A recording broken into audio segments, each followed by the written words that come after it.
Con don Ricardo Pineda. Él es médico nicaragüense y nos va a poner un poco en perspectiva toda la situación que se está viviendo en este país y cómo ellos mismos son perseguidos, amenazados de muerte, incluso acusados de terrorismo por el simple hecho de tratar de curar a las personas, de sanarlas, de salvarles la vida, sobre todo aquellos que están siendo agredidos en protestas. Muy buenos días, don Ricardo. Hablemos un poco primero de la situación en general. ¿Qué viven ustedes como médicos allá en Nicaragua desde hace 4 meses? Muy buenos días, muchas gracias por permitirme dirigirme al pueblo de Costa Rica. Pues las protestas iniciaron el 18 de abril, aunque antes habían habido otras protestas por la quema de la reserva Indio Maíz. El 20 de abril ya nosotros vimos con asombro que a un niño llamado Álvaro Conrado se le negó el acceso a un hospital. Él fue herido de bala por un francotirador, fue herido de bala en el cuello. Una herida que hubiera podido ser salvable, se le hubiera podido salvar la vida si hubiera sido atendido, sin embargo fue rechazado. Eso generó una ola pues, de indignación y a la vez de sorpresa, ¿no? Porque nunca nos imaginamos que se iba a cerrar el sistema de salud. Sin embargo, de diferentes formas y con diferentes matices, el gobierno prohibió la entrada a los hospitales y los médicos nos vimos obligados a atender, pues como decía ahí en algún escrito, no es normal que la gente cuando está en peligro su salud, en vez de ir a un hospital, vaya a una iglesia. Comenzamos a atender en iglesias, comenzamos a atender en universidades, comenzamos a atender en diferentes partes. Los estudiantes de medicina fueron vanguardia, por así decirlo, en esto, porque cuando las protestas universitarias comienzan, los estudiantes de medicina, como estudiantes universitarios que son, se pusieron a la vanguardia de abrir puestos médicos para atender a sus otros compañeros y se dispersaron en diferentes lugares.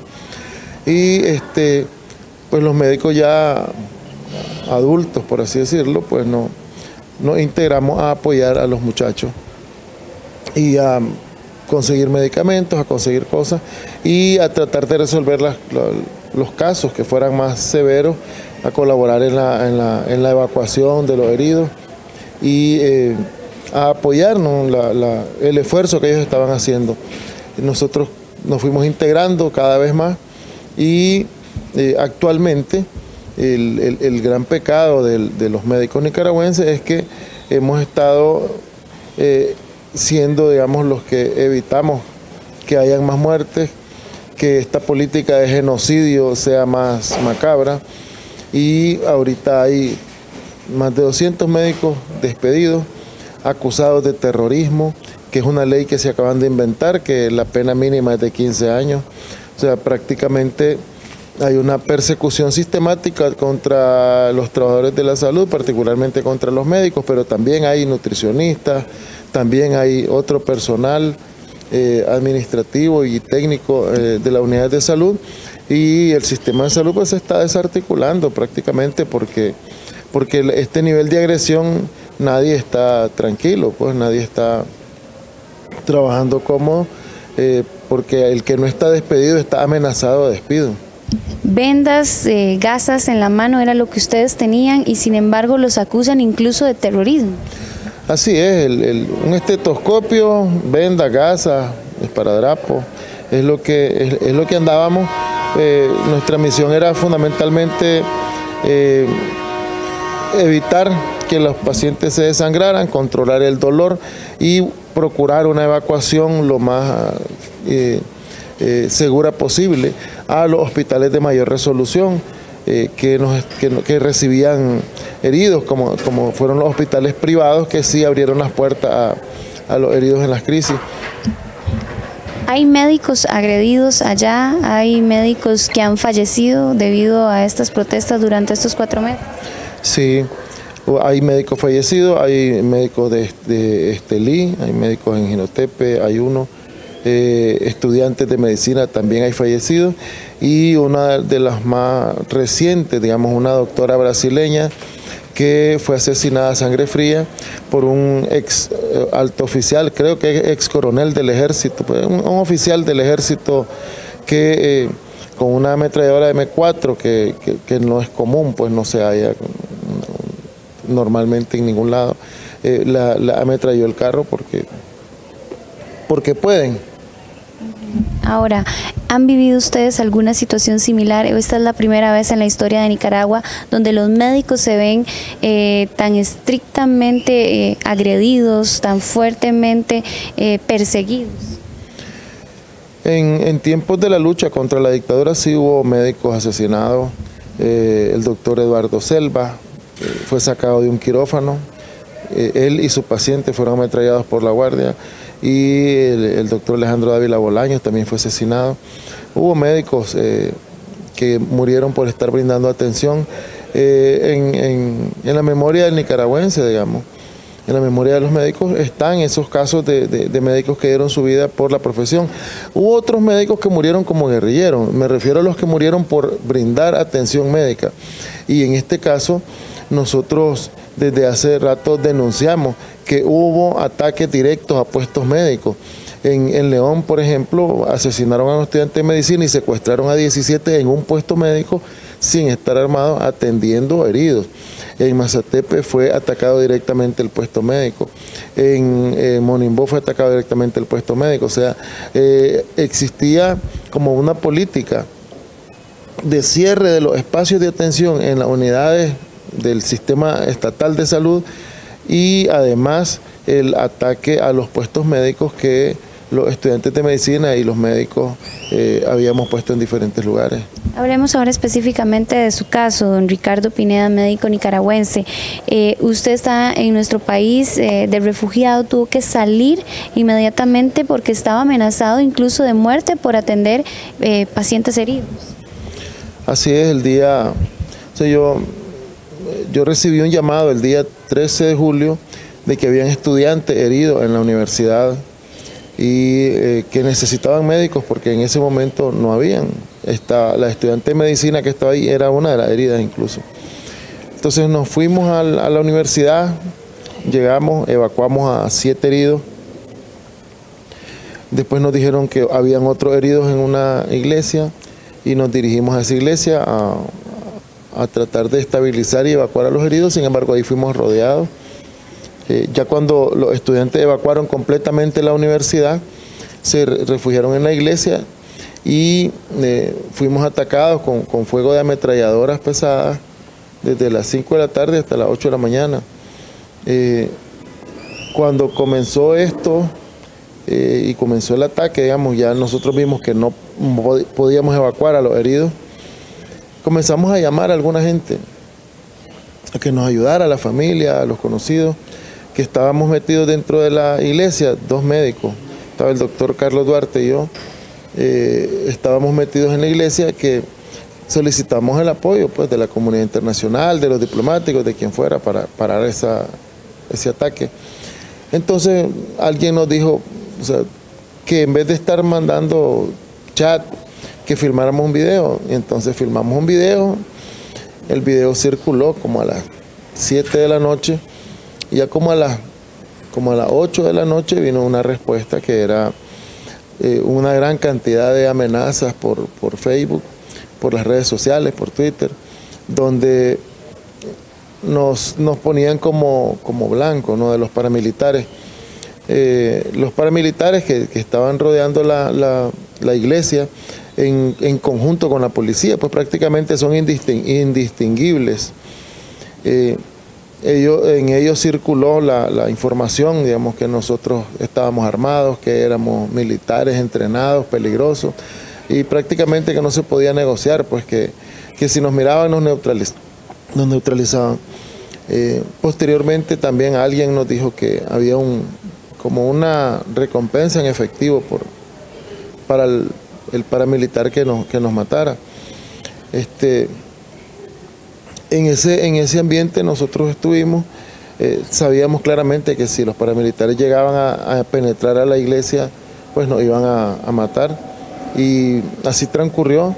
A las 9 de la noche, por intermedio aparentemente de la embajada norteamericana, hubo una evacuación de un periodista norteamericano, de un medio norteamericano, y se aprovechó para evacuar a los 3 heridos que estaban.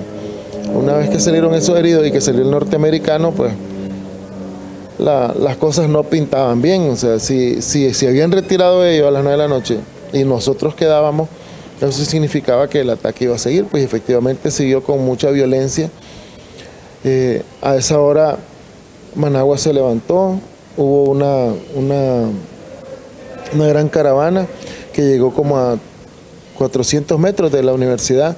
La policía, con sus uniformes de policía, con sus vehículos de policía, fueron los que detuvieron el avance de la caravana y amenazaron con fusiles a la población mientras los paramilitares atacaban la iglesia. Fue un ataque pues, prolongado en tiempo. La iglesia quedó con las señales de haber recibido miles de impactos de bala. Obviamente las intenciones que tenían era de matarnos a todos los que estábamos ahí.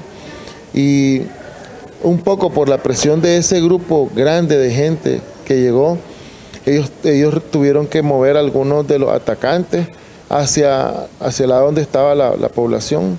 Ya en la madrugada disminuyó un poco la intensidad, como que atacaban en olas y después como que descansaban. ¿Cómo se cubrieron ustedes para no salir heridos? ¿Dónde se metieron específicamente? ¿Y cómo lograron salir de ahí, don Ricardo? Bueno, en ese lugar habían dos edificaciones, la iglesia propiamente dicha, el templo, ¿no? Y la casa del sacerdote. Entonces, en el templo estaba la mayoría de los estudiantes y en la casa del sacerdote estaba el puesto médico. Entonces, en el puesto médico habían heridos, de los que salieron alrededor de todo ese día. Estábamos los médicos, estaban los sacerdotes y un grupo pequeño de estudiantes, los que estaban relacionados con el puesto médico. Los sacerdotes llegaron a evacuar a los heridos y al periodista a las 9 de la noche, pero posteriormente regresaron a las 8 de la mañana, que aparentemente negociaron con el gobierno. Llegó el nuncio apostólico, el diplomático, pues, delegado del Vaticano, llegó con miembros de la jerarquía de la conferencia episcopal y lograron entrar hasta donde estábamos, hasta la iglesia. Llevaron buses y allí los estudiantes se metieron a los buses. Inicialmente nadie creía, nosotros creíamos que ahí íbamos a estar hasta que nos mataran. Cuando comenzaron a surgir los rumores de que iban a llegar los sacerdotes, la mayoría de los estudiantes estaban escépticos. Cuando llegaron, una parte incluso pensaba que era una trampa y no querían, decían que mejor preferían quedarse a morir ahí y no montarse a los buses y que nos ametrallaran dentro de los buses, como ya había pasado con los campesinos, como ya había pasado con otros ciudadanos que fueron traicionados por el gobierno. Sin embargo, logramos convencer al grupo, nos montamos y fuimos evacuados hacia Catedral, donde allí pues ya cada quien tomó rumbos diferentes. ¿Cómo fue ese peregrinar, ese camino suyo hasta acá, hasta Costa Rica? ¿Cómo tuvo que hacer usted, verdad, para poderse librar y para llegar sano y salvo? Cuando llegamos a Catedral, yo salí de inmediato. Yo estaba claro que el siguiente paso del gobierno era rodear Catedral con fuerzas paramilitares y con sus órganos de represión. Entonces, inmediatamente que llegamos a Catedral, yo salí, me monté en el primer carro que pude y me fui lejos de Managua, lejos, al norte del país. Estuve ahí casi 10 días, planificando, viendo, y posteriormente tomé la decisión de comenzar a dirigirme hacia Costa Rica. Me costó más o menos 3 días llegar. Caminé bastante. Caminaba por las noches, de día permanecía oculto y logramos pasar, llegando por lugares que yo más o menos conocía y ya pues logré pasar por la frontera hasta llegar a un lugar donde había un taxi y ya montado en el taxi ya las cosas cambiaron. ¿Cómo ve usted lo que viene ahora, doctor? ¿Considera usted que podría regresar a Nicaragua cerca, en un tiempo cercano? ¿Cómo ve la situación? Yo creo que todos los que salimos de esta forma queremos regresar lo más inmediato posible, pero obviamente está el peligro de las amenazas de muerte y pues vamos a hacer lo posible vamos a luchar, vamos a trabajar para que en el tiempo más corto posible se den las condiciones ideales para poder regresar a Nicaragua.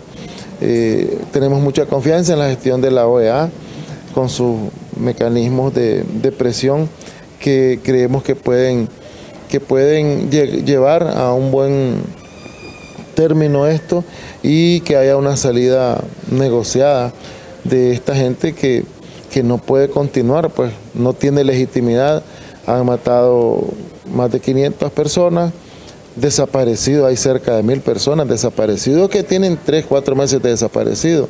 No es que desaparecieron antier, hay secuestrados, hay presos políticos y eso hace que este gobierno no tenga ninguna legitimidad y ninguna validez porque es un gobierno que no responde a los intereses de la población, es un gobierno que simplemente está defendiendo la corrupción de la que han vivido y por la cual se han enriquecido.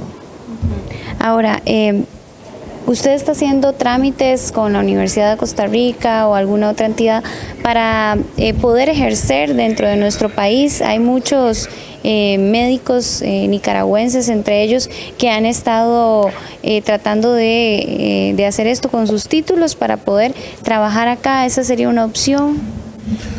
Hasta este momento existe una muy poca cantidad de médicos en Costa Rica, o sea, no llegan ni a 20. Algunos pues, han mostrado interés en trabajar, pero eso va a depender de las necesidades del sistema, de las necesidades de la población, del tipo de especialidades que tengan. Es algo que todavía está prematuro porque el primer requisito que todo el mundo tiene que cumplir es tramitar su estatus migratorio. Sin estatus migratorio no se puede hacer nada y ahorita pues las citas están para noviembre. Entonces pues, es muy prematuro decirlo. Yo creo que todos tenemos la esperanza de que el gobierno cambie y que podamos retornar a nuestros hogares, a nuestros trabajos y a nuestra vida. Tenemos esperanza en la gestión de la OEA, pero sí hay algunos acercamientos, pero en este momento la prioridad de todo aquí es regularizar el estatus migratorio. Muchísimas gracias a Ricardo Pineda, médico nicaragüense, quien nos contaba toda la situación que ellos están viviendo en este país desde hace 4 meses debido a las protestas. Vuelvo con ustedes, compañeros.